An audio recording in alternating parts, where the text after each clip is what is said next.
Hi friends, welcome to news pocket. ప్రధాని మోదీ రీసెంట్గా కొన్ని కీలక వ్యాఖ్యలు చేశారు. అదేమిటంటే, సర్దార్ వల్లభాయ్ పటేల్ మన దేశంలో 500కు పైగా సంస్థానాలను విలీనం చేయడంలో చాలా కీలక పాత్ర పోషించారు. ఆయన లేకపోతే మన దేశం ఎన్నో ముక్కలుగా ఉండేది అని చెప్పారు. అంతేకాకుండా కశ్మీర్ విషయంలోనూ సర్దార్ పటేల్కు ఫ్రీ హ్యాండ్ గనక ఇచ్చి ఉంటే ఖచ్చితంగా ఆ ఇష్యూ ఇప్పుడు ఉండేదే కాదు. తద్వారా ఆర్టికల్ 370, ఒకే దేశం రెండు రాజ్యాంగాలు ఇలాంటివి ఏమీ ఉండేవి కావు. కశ్మీర్ పూర్తిగా మన దేశంలో భూభాగంగా ఉండేది. కానీ నెహ్రూ దీన్ని అడ్డుకోవడం వల్లనే ఇప్పటికీ అది ఒక సమస్యగానే మారుతోంది అని చెప్పారు. అయితే అప్పట్లో అసలు ఏం జరిగింది, పటేల్ను నెహ్రూ ఎందుకు అడ్డుకున్నారు అనే విషయాలను ప్రస్తుతం మన ముందున్నారు ప్రముఖ రాజకీయ విశ్లేషకులు సురేష్ కొచ్చాటెల్ గారు. వారిని అడిగి పూర్తి వివరాలు తెలుసుకుందాం. నమస్తే సార్. నమస్తే. నమస్తే. హరి. సార్, అసలు కశ్మీర్ అంశం ఈ ఈ ఇష్యూ ఎలా స్టార్ట్ అయింది అండ్ పటేల్ దీన్ని ఏ విధంగా సాల్వ్ చేయాలనుకున్నారు అనే విషయంపై ఒక్కసారి ఎక్స్ప్లెయిన్ చేస్తారా? మనకు దానికన్నా ముందు మనం 1946కి వెళ్ళాల్సి వస్తుంది. అంటే అప్పుడే కదా మన ప్రాసెస్ స్టార్ట్ అయింది. అంటే అవును. ఇండిపెండెన్స్ మూవ్మెంట్ ఇద్దామని చెప్పి క్లిమెంట్ అట్లీ, అప్పుడున్న బ్రిటిష్ ప్రైమ్ మినిస్టర్, ఆయన ఒక ప్రపోజల్ తీసుకొచ్చిన తర్వాత స్టాన్ఫోర్డ్ క్రిప్స్ వీళ్ళందరూ ఉన్నారు. వీళ్ళతో సహా డిస్కషన్ నడుస్తుంది అన్నమాట. అప్పుడే పటేల్ గారు కూడా వెళ్ళారు ఒకసారి, లండన్కి వెళ్ళి మాట్లాడారు. దాని ముందు అంబేద్కర్, మహాత్మా గాంధీ వీళ్ళందరూ, నెహ్రూ మాట్లాడారు. కానీ ఎక్కడొచ్చే ఇదైందంటే మొత్తం భారతదేశంలో అప్పుడున్న 565 ప్రిన్స్లీ స్టేట్స్, ఒక్కొక్కటైతే చాలా చిన్నది ఉండే, ఒక చాలా పెద్ద ఉండే. బిగ్గెస్ట్ హైదరాబాద్, మనకు అందరికి తెలిసింది. నిజం. హైదరాబాద్ స్టేట్ అన్నిటికంటే పెద్ద ఉంది. సో అందరినీ ఒక్కొక్కరుగా మాట్లాడుకొని విలీనం చేయడంలో టైం పట్టింది.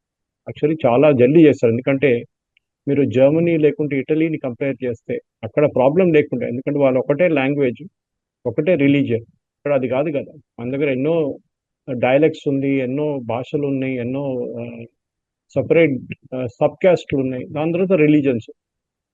సో మెయిన్ ప్రాబ్లం ఎక్కడ వచ్చిందంటే, అఫ్ కోర్స్ మొహమ్మద్ అలీ జిన్నాకి ముస్లిం స్టేట్ కావాలి, సపరేట్ కంట్రీ కావాలని చెప్పి డిమాండ్ చేశారు.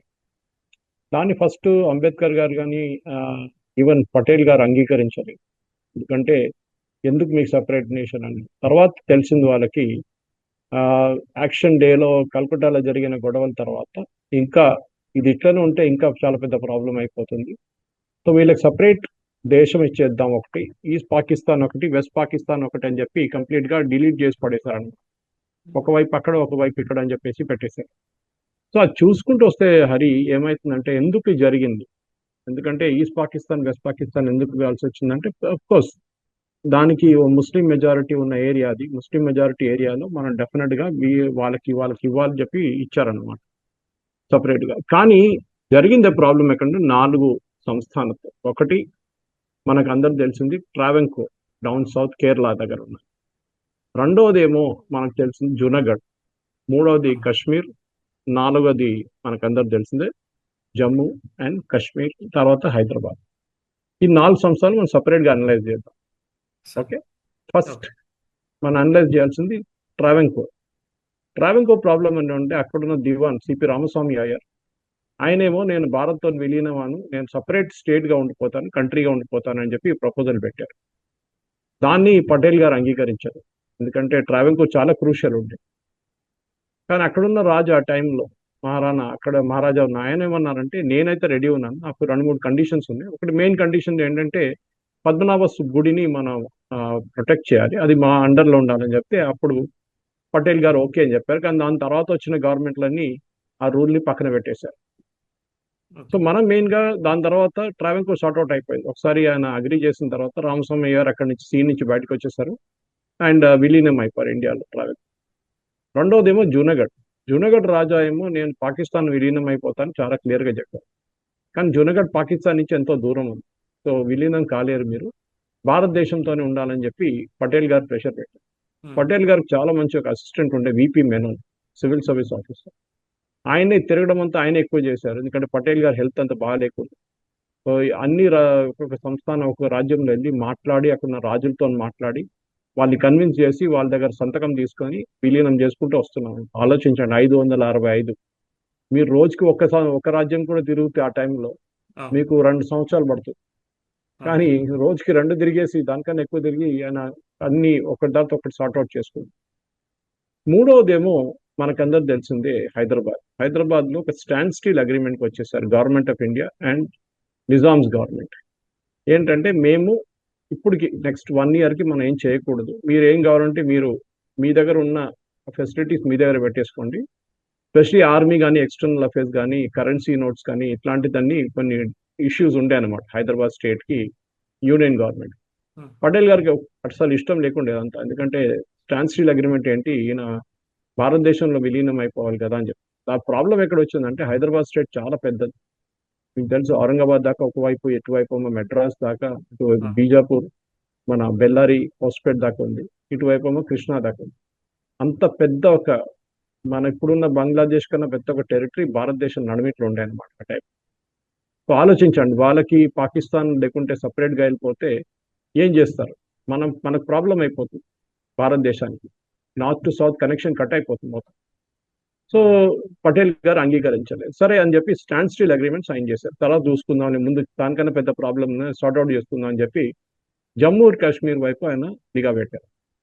జమ్మూ కాశ్మీర్లో ప్రాబ్లం ఏముందంటే అక్కడున్న రాజా హిందూ హరి సింగ్, అండ్ మెజారిటీ అని చెప్పలేము, ఒక గ్రూప్ ముస్లిమ్స్ కూడా ఉన్నారు కాశ్మీర్ వ్యాలీ వైపు, అండ్ జమ్మూలో హిందువులు ఉన్నారు, వీళ్ళని పరిపాలిస్తారు. మొన్న నేను ఒక తెలంగాణ మినిస్టర్ ఒక స్టేట్మెంట్ వస్తుంది చూశాను, ఆయన ఏమన్నారంటే కాశ్మీర్లో ఉన్న ముస్లింలు అందరూ విలీనం అయిపోదాం అనుకున్నారు పాకిస్తాన్తో. ఎక్కడ చెప్పారండి, ఎక్కడ చెప్పలేదు. పొన్నం ప్రభాకర్ అనుకుంటా ఆయన స్టేట్మెంట్ ఇచ్చారు, ఎక్కడే చెప్పలేదు. దట్ ప్లెబిసైట్ కూడా జరగలేదు, తర్వాత వచ్చింది ప్లెబిసైట్ మాట. సో ఈ అజంప్షన్ చేయడం ఏంటంటే ముస్లిం కాగానే వాళ్ళు పాకిస్తాన్కి వెళ్ళిపోతారంటే, మరి అట్లాంటి భారతదేశంలో చాలా రాజ్యాలు ఉండే కదా, కాబట్టి అందరూ వెళ్ళిపోతుండే అక్కడికి, జరగలేదు. సో పటేల్ గారు ఏం చేశారంటే అప్పుడు ఒక రాజా హరి సింగ్ కొన్ని రోజులు కొంచెం హెజిటేట్ చేశారు, అటువైపా లేకుండా ఇండిపెండెంట్ గా ఉందామని చెప్పి. ఆ టైంలో ఏం చేశారంటే పాకిస్తాన్ వైపు నుంచి ఇర్రెగ్యులర్స్ ని పంపించారు. ఇర్రెగ్యులర్స్ కాదు, ట్రైబల్స్ అంటున్నారు, కానీ యాక్చువల్లీ పాకిస్తాన్ ఆర్మీనే. కానీ మీకు తెలిసిందే 48లో అంత రెగ్యులర్ ఆర్మీ ఫార్మేషన్ లేకుండే పాకిస్తాన్, భారతదేశం దగ్గర లేకుండే ఆ టైం, మీకు మనందరూ బ్రిటిష్ ఆర్మీ కింద పనిచేస్తాము. సో ఏం చేశారంటే కొన్ని రోజులు లేట్ చేయంగానే పాకిస్తాన్ నుంచి వచ్చే ఈ ట్రైబల్స్ ఆల్మోస్ట్ బారాముల్లా శ్రీనగర్ దాకా వచ్చేసారు. ఇంకొక 5-6 గంటల సేపు అయితే వాళ్ళు శ్రీనగర్ ఎయిర్పోర్ట్ పట్టుకుంటే అయిపోతుంది, మళ్ళీ దాంతో అసలు జమ్మూ వ్యాలీ అంటే కాశ్మీర్ వ్యాలీ మన దగ్గర ఉండదు, కంప్లీట్ గా పాకిస్తాన్ చేతిలో వెళ్ళిపోతుండే. లాస్ట్ మినిట్ లో పానిక్ అయి రాజా హరి సింగ్ సైన్ చేశారు, VP Singh garu, and if I'm not mistaken was it Manekshaw or Thimayya నాకు గుర్తులేదు, ఎవరో జనరల్ తోడున్నారు, వాళ్ళు ఢిల్లీకి వచ్చారు. ఢిల్లీకి వచ్చి ఇమ్మీడియట్ గా ఆర్మీని పంపారు, డిసిషన్ తీసుకున్నారు. అది 2 రోజులు లేట్ అయింది. ఫస్ట్ పంపిస్తే మనకి ఇప్పుడున్న సోకాల్డ్ పిఓకే మన చేతిలో ఉంటుండే, పాకిస్తాన్ ఆక్యుపైడ్ కాశ్మీర్, వాళ్ళంటారు సోకాల్డ్ ఆజాద్ కాశ్మీర్ అంట, మనమేమో పాకిస్తాన్ ఆక్యుపైడ్ కాశ్మీర్ అంట. యాక్చువల్లీ అది కాశ్మీర్ మనదే అది, కానీ ఆ 2 రోజులు డిలే చేసిన దానికి పాకిస్తాన్ వాళ్ళు వచ్చి అక్కడ కూర్చున్నారు. దాని తర్వాత మనం దాన్ని ఎప్పుడు రిటర్న్ తీసుకోవాలని చాలా ప్రపోజల్ అన్ని పెట్టాం, కానీ ఎప్పుడు రాదు, ఎందుకంటే అక్కడున్న ప్రజలు మనల్ని అంగీకరించారు, ముస్లిం మెజారిటీ అది. వాళ్ళకి రావాలని ఉంటే కూడా పాకిస్తాన్ వాళ్ళని రానియరు, వాళ్ళని విలీనం కాదు, ఎవరు టెరిటరీ ఇవ్వరు, ఒక స్క్వేర్ ఫీట్ కూడా ఎవరు ఇవ్వరు ఈ టైంలో. సో మీరు మర్చిపోండి, పాకిస్తాన్ ఆక్యుపైడ్ కాశ్మీర్ ఉంటుంది, మనం చెప్పుకుంటూ వెళ్ళవచ్చు, అది మనదే, మనం ఒక రోజు వెళ్ళి దాన్ని తీసుకొచ్చేద్దాం, దాన్ని పట్టుకొని మన భారతదేశాన్ని విలీనం చేద్దాం అంటే ఓకే, ఇట్స్ థాట్ ప్రాసెస్. అక్కడ అది ఉన్నప్పుడు నెహ్రూ గారు ఇంకా 2-3 పెద్ద తప్పులు చేశారు, అది పటేల్ గారు కూడా అసలు నచ్చలేదు. ఒకటి, నెహ్రూ ఏం చేశారంటే యునైటెడ్ నేషన్స్కి వెళ్ళారు, అసలు అది పెద్ద ఒక బ్లండర్. ఎందుకు యుఎన్కి వెళ్ళడం అంటే, మీరు ఏం చేశారంటే సడన్లీ ఒక లోకల్ ఇష్యూని తీసి దాని ఒక ఇంటర్నేషనల్ ఇష్యూగా చేసేసారు. ఇక్కడ ఉండిపోతుండే, యునైటెడ్ నేషన్స్ కి కాశ్మీర్ కి ఏం సంబంధం లేదు, మనం ఎందుకు వెళ్ళాలి అక్కడ అంటే, మీరు పాకిస్తాన్ పాయింట్ ఆఫ్ వ్యూ అంగీకరించారనమాట, దట్ పాకిస్తాన్ వాళ్ళు చేసింది కరెక్టే, మనం ఇద్దరు మాట్లాడుకోవాలి అది ఇది అని చెప్పి నెహ్రూ ప్రపోజల్ పెట్టి, ఇన్ఫాక్ట్ దాన్ని వ్యతిరేకించిన మనిషి పటేల్ గారు. నెహ్రూ గారు ఆల్ ఇండియా రేడియోలో అనౌన్స్ చేసే టైంలో పటేల్ గారు అక్కడ పాపం కొంచెం లేట్గా చేరుకున్నారు, లేకుంటే ఆ అనౌన్స్మెంట్ అక్కడే ఆపేస్తుండే. పటేల్ గారు వచ్చేదాకా నెహ్రూ ఆల్రెడీ ఆయన స్పీచ్ స్టార్ట్ చేసేసారు ఆల్ ఇండియా రేడియోలో, అనౌన్స్మెంట్ కూడా చేసేసారు, ప్లెబిసైట్ కూడా ప్లీడ్ చేశారు. అండ్ ప్లెబిసైట్ అంటే అక్కడున్న ప్రజల దగ్గర అడుగుతారు, మీరు పాకిస్తాన్ వైపు వెళ్తారా, భారతదేశం వైపు వెళ్తారా, లేకుంటే మీరు ఇండిపెండెంట్ గా ఉంటారు, 3 ఆప్షన్లు ఇస్తారు. నెహ్రూ అది కూడా అంగీకరించుకున్నారు. ఆలోచించండి ఎట్లా చేస్తారండి ఇది, అడగకుండా భారతదేశంలో ఉన్న ప్రజల దగ్గర అడగకుండా జమ్మూ అండ్ కాశ్మీర్లో ఉన్న ప్రజల దగ్గర ఎందుకంటే జమ్మూ అప్పుడు కూడా హిందూ మెజారిటీ ఉంది. సో పటేల్ గారికి అసలు ఇది నెహ్రూ గారితో ఉన్న ఈ యాటిట్యూడ్, ఆయన దాని తర్వాత హైదరాబాద్ మన అందరికి తెలిసిందే. హైదరాబాద్ లో మనం ఆర్మీని పంపించాలన్నా వద్దా అని చెప్పి నెహ్రూ గారు దాని మీద ఇవాళ రేపు అని చెప్పి పోస్ట్పోన్ చేసుకుంటూ పోయారు. లాస్ట్ లో రజాకార్ల అత్యాచారాలు చూసి ఆ, పటేల్ గారు కూడా చాలా డిస్టర్బ్ అయిపోయారు. ఇమ్మీడియట్ గా ఆర్మీ యాక్షన్ ఆర్డర్ చేశారు. ఆర్మీ యాక్షన్ ని మళ్ళీ ఆర్మీ అంటే మళ్ళీ పెద్ద ప్రాబ్లం అవుతుంది ఇంటర్నేషనల్ లెవెల్లో అని చెప్పి దాని పేరు మార్చుకొని పోలీస్ యాక్షన్ అని చేశారు. కానీ భారతదేశానికి హైదరాబాద్ స్టేట్ ఎంటర్ చేసిందంతా ఇండియన్ ఆర్మీనే. అది మన అప్పుడున్న జనరల్ రంజిత్ సింగ్ జీ కానివ్వండి, రాజేంద్ర సింగ్ జీ, దెన్ అగైన్ మన దగ్గర ఉన్న జనరల్స్ మిగతా వాళ్ళు, జనరల్ జేఎన్ చౌదరి ఆయన సరెండర్ తీసుకున్నారు ఇక్కడ జనరల్ ఎల్దూర్స్ దగ్గర నుంచి పరేడ్ గ్రౌండ్ September 17, 1948. వీళ్ళందరూ ఒక్కొక్క వైపు నుంచి వచ్చారు. Rudra, I think major Rudra came from Bezawada. దాని తర్వాత మెడ్రాస్ నుంచి ఒక ఫార్మేషన్ ఇండియన్ ఆర్మీ ఎంటర్ అయింది. ఇంకొక ఫార్మేషన్ ఏమో కర్ణాటక వైపు నుంచి వచ్చింది. ఇంకొక ఫార్మేషన్ సోలాపూర్ వైపు నుంచి వచ్చింది. వీరందరూ కలిసి 3 రోజులు మొత్తం నిజాం ఆర్మీ, సోకాల్డ్ నిజాం ఆర్మీని కంప్లీట్ గా ఫినిష్ చేసేసారు. దాని తర్వాత మనకు అందరూ తెలిసిందే, we know history. September 17, 1948 Hyderabad భారతదేశంలో విలీనం అయిపోయింది. దాని ఇప్పుడు కూడా ఓవైసీ గారు అంగీకరించట్లేదు.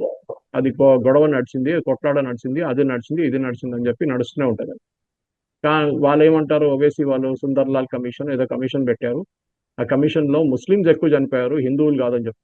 అందరికి తెలిసిందే రజాకార్లు ఏం చేశారు ఇక్కడ, రజాకార్ల అత్యాచారాలు ఏమేమి ఉన్నాయని మొత్తం డాక్యుమెంటెడ్ ఉంది ఇక్కడ. చాలా మటుకు పుస్తకాలు కానివ్వండి, రికార్డ్స్ కానివ్వండి, ఒఫీషియల్ రికార్డ్స్ కాకుండా గవర్నమెంట్ ఆఫ్ ఇండియా రికార్డ్స్ కూడా ఉంది. సో పటేల్ గారి రోల్ ని నెహ్రూకి అసలు నచ్చలేదు. మన అందరు తెలిసిందే, ముందు కాంగ్రెస్ వర్కింగ్ కమిటీలో కూడా ఓటింగ్ జరిగినప్పుడు నెక్స్ట్ ప్రైమ్ మినిస్టర్ ఎవరు, ఎందుకంటే మనకు 1947 నుంచి 1950 దాకా వీఆర్ డొమినియన్ స్టేటస్, అంటే మనం బ్రిటిష్ క్రౌన్ కింద ఉన్నాం. We are under the British queen. మన ఇండిపెండెంట్ ఇండియా అని చెప్పుకోవచ్చు, కానీ మనకి కాన్స్టిట్యూషన్ లేకుండే.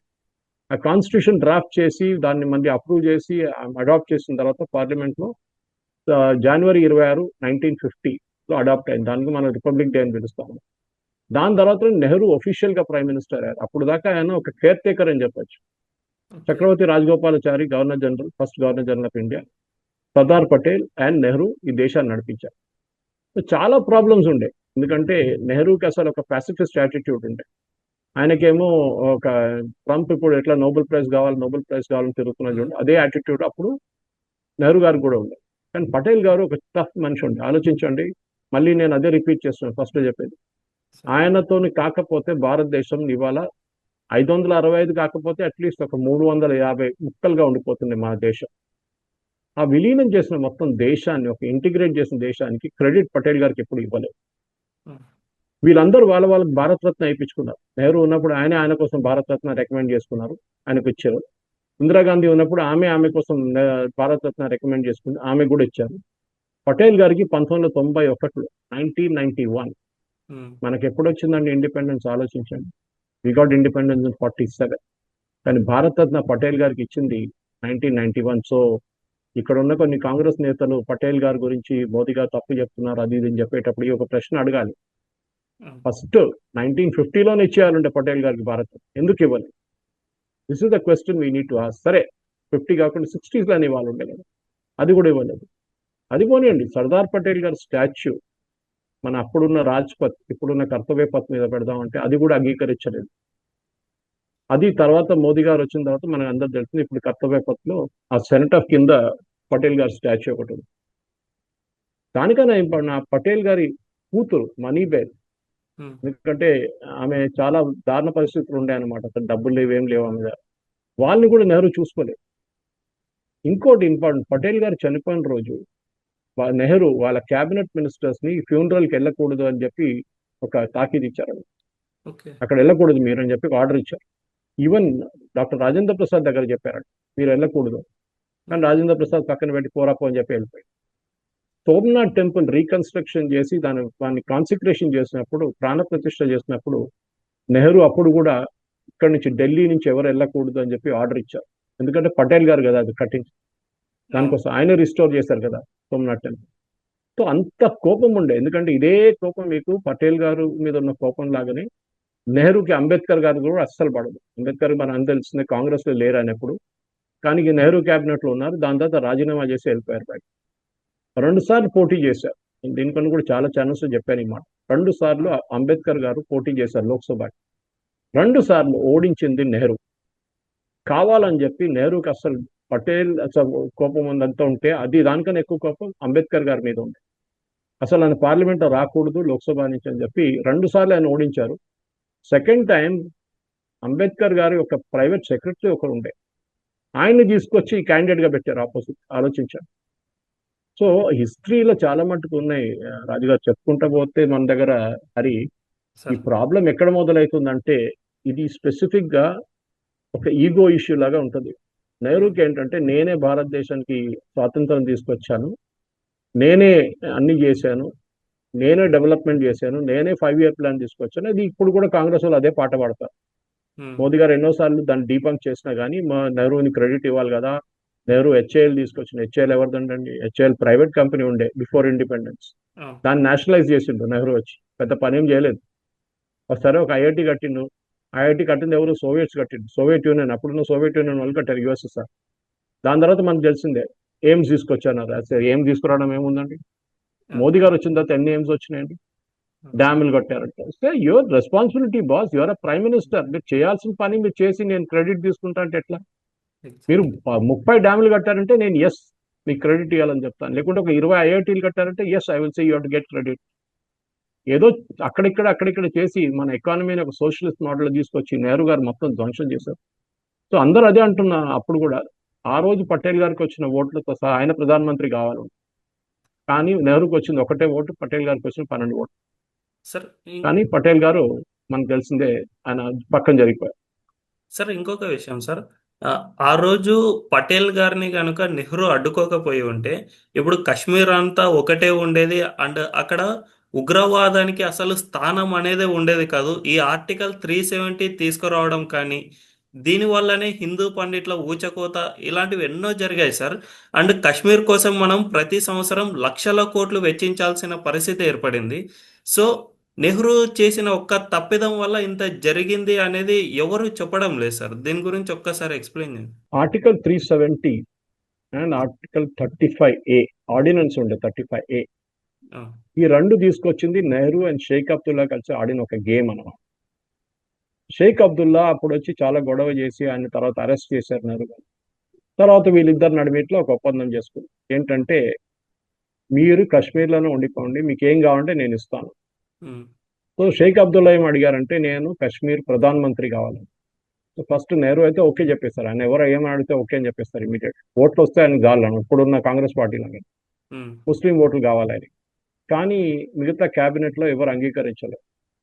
సో 370ని ఏం చేశారంటే ఒక ఫస్ట్ లాగా తీసుకొచ్చినప్పుడు 35Aని ఆర్డినెన్స్గా తీసుకొచ్చారు. దో నిషాన్ దో ప్రధాన్ ఎప్పుడు ఉమ్, ఉండదని చెప్పి బీజేపీ వాళ్ళది ఒక పిలుపు. శ్యామాప్రసాద్ ముఖర్జీ టైం నుంచి, దీన్ దయాళ్ ఉపాధ్యాయ టైం నుంచి అందరి వాళ్ళు ఇదే అంటారు. 2 ప్రధానమంత్రులు ఎట్లా ఉంటారండి ఒక దేశంలో? 2 జెండాలు ఎట్లా ఉంటాయండి ఒక దేశంలో? ఉండాలంటే ఉమ్, ఒకటే జెండా ఉండాలి భారతదేశానికి. కాశ్మీర్కి ఎందుకండి సపరేట్? సో ఈ యాటిట్యూడ్ నెహ్రూది ఏంటంటే భారతదేశాన్ని ఇప్పుడు కూడా మనం చూసాం ఈ టెర్రరిస్ట్ యాక్టివిటీస్ అక్కడి నుంచి మొదలయ్యాయి. అఫ్ కోర్స్ ఆ టైంలో ఎక్కువ లేకుండే, కానీ తర్వాత 80కి వచ్చిన తర్వాత 90కి వచ్చిన తర్వాత టెర్రరిస్ట్ యాక్టివిటీస్ పెరిగాయి. ఎందుకంటే మీరు ఒక సపరేట్ హైకోర్టు, రిజర్వేషన్లు లేవు, ఎస్సీ ఎస్టీ రిజర్వేషన్స్ లేవు. ఎస్టీ కొంచెం ఇచ్చారు ఒక పక్కన, కానీ ఎస్సీ రిజర్వేషన్స్ లేవు, ఓబీసీకి రిజర్వేషన్స్ లేవు. ఎందుకు ఉమ్, ఎందుకు వాళ్ళకి సపరేట్ ఒక ప్రివిలేజ్ ఇవ్వాలి? వాళ్ళ మహారాజా సైన్ చేసి మనతో విలీనమైనప్పుడు మళ్ళీ వాళ్ళకి స్పెషల్ ప్రివిలేజ్ ఎందుకు? దానికే మోదీ గారు వచ్చిన తర్వాత ఆర్టికల్ 370 తీసేస్తారు. ఆర్టికల్ 35 దానికన్నా పెద్ద గొడవ.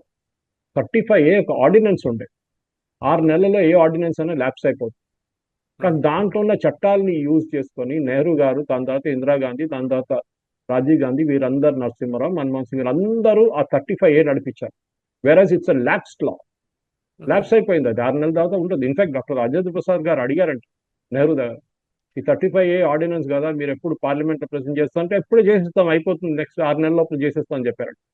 6 నెలలు ఎప్పుడు రాలేదు, అట్లనే ఉండిపోయింది. సో మోదీ గారు వచ్చిన తర్వాత ఆర్టికల్ 370 ఒకటే రివోక్ చేయాల్సి వచ్చింది. 35A and automatically lapsed.